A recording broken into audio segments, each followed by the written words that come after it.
মই আপোনালোকক স্বাগতম জনাইছো দৰ্শকৰ আজি মই আপোনালোকৰ ওচৰলৈ অসমৰ লগতে দেশ বিদেশৰ বিভিন্ন ধৰণৰ খবৰ লৈ আহিছো খবৰকেইটা খুবেই গুৰুত্বপূৰ্ণ গতিকে ভিডিঅটো অলপই স্কিপ নকৰাকৈ শেষলৈ চাই যাব নিতৌ এনে ধৰণৰ খবৰ পাই থাকিবলৈ আমাৰ চেনেলটো সাবস্ক্ৰাইব কৰি ৰাখিব আৰু এটা কৰি লাইক কৰি আমাক উৎসাহিত কৰিব আহক এতিয়া আমি ভিডিঅটো আৰম্ভ কৰো মই আকৌ ঘোষণা কৰিছো যে এইবাৰ ইলেকশ্যনৰ পিছত আমি আকৌ 50,000 ল'ৰা ছোৱালীক চৰকাৰী চাকৰি দিম 1 লাখ দিয়া হৈ গ'ল আৰু 50,000 ল'ৰা ছোৱালীক চৰকাৰী চাকৰি দিম আমাৰ যেতিয়া চৰকাৰ হৈছিলে তেতিয়া আমি কৈছিলো যে আমি অৰুণোদয় আঁচনি আনিম মানুহে ভাবিছিল অৰুণোদয় মানে কি তেতিয়া মই ৰাইজক কৈছিলো যে মোদীজীয়ে বেংক একাউণ্ট বনাই দিলে এতিয়া বেংক একাউণ্টত 830 টকাকৈ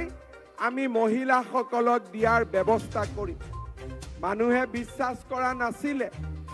লাহে লাহে বিশ্বাস কৰিলে অৰুণোদয় গৈ 1250 টকা হ'ল এতিয়া মোক মানুহে প্ৰশ্ন কৰে যে দাদা আমি অৰুণোদয় কেতিয়া পাম মামা আমি অৰুণোদয় কেতিয়া পাম তাৰমানে অৰুণোদয় আছে সেই কথাটো এতিয়া কোনেও অস্বীকাৰ নকৰে এতিয়া সমস্যা হ'ল অৰুণোদয় নোপোৱা মহিলাগৰাকীয়ে কেতিয়া পাব কিমানে পোৱা নাই ইয়াত হাত দাঙকচোন পোৱা নাই আচ্ছা পালে কোনে কোনে হাত দাঙকচোন এতিয়া মই অলপ আগতে টংলাত আছিলো মানুহে কৈছে যে ছাৰ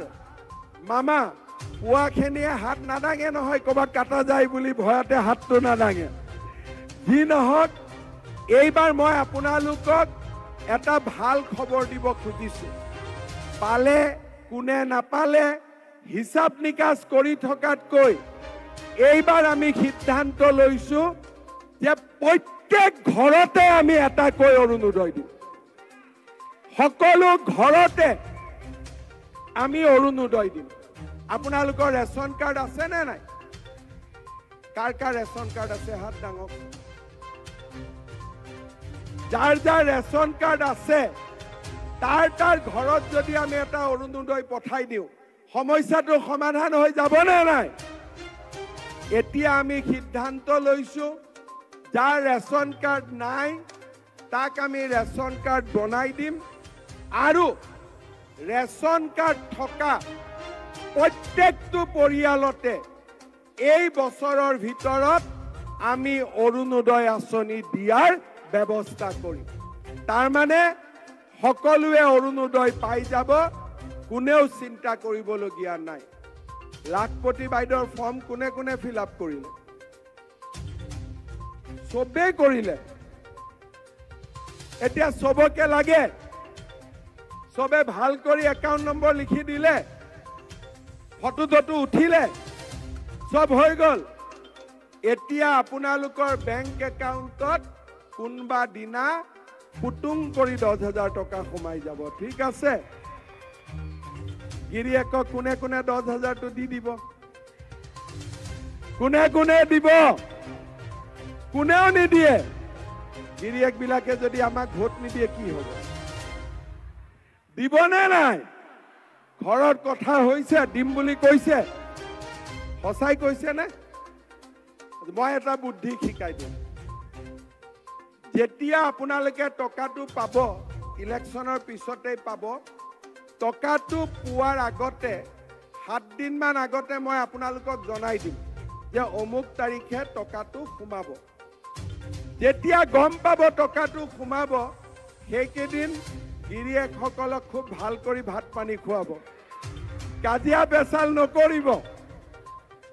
এনে যদি কাজিয়া লাগেও সেইকেইদিন খুব মৰমত ৰাখিব তেতিয়া আৰু আপোনালোকৰ পৰা পইচাটো নোখোজে হয় নে নহয় এতিয়া মই কিয় কৈছো